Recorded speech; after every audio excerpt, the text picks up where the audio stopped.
Сәлеметсіздер ме? Бүгінгі сабақтың тақырыбы топырақтың бірегейлігі неде? Яғни топырақ дегеніміз не? Топырақ жер бетінің тіршілік көзі, минералдар мен органикалық заттардың күрделі қоспасы.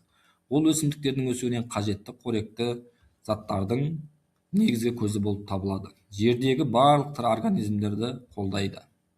Сонымен қатар топырақтың құрылымы күрделі мозаика.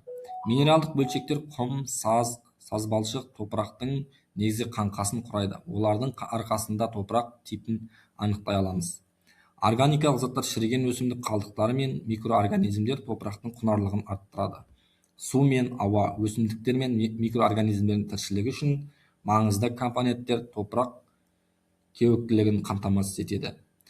Топырақтың микроскоптағы құрылымы, минералдар мен микроорганизмдер дегеніміз не? Микроскоп арқылы қарағанда күрделі әлемі айқын көрінеді. Мұнда түрлі минералдық бөлшектер, өсімдік қалдықтары, сондай-ақ сансыз микроорганизмдер, бактериялар, саңырауқұлақтар өзара тығыз байланыста болады.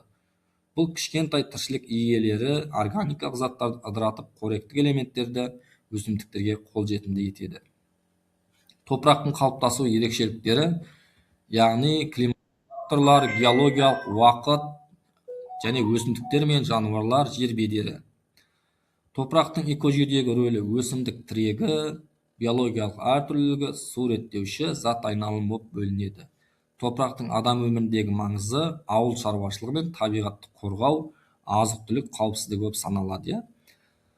Құрғақшылықтан зардап шеккен топырақ және оның қалпына келтіру, құрғақшылық, эрозия мен адам әрекеттері топырақтың яғни деградациясына әкелуі мүмкін. Бұл жағдайда топырақ өзінің құнарлығын жоғалтып, тіршілікке қабілетсіз болып қалады. Алайда дұрыс басқару және қалпына келтіру шаралары арқылы топырақтың өміршеңдігін қайтаруға болады. Яғни қорытындылай келе, топырақ өмірдің негізгі көзі. Топырақтың бірегейлігі оның күрделі құрылымы мен тіршілікпен тығыз байланыста болады. Табиғатты қорғау, топырақты сақтау арқылы болашақ ұрпаққа аманат. Яғни бүгінгі сабақта топырақтың бірегейлігі туралы толыққанды талдайтын боламыз.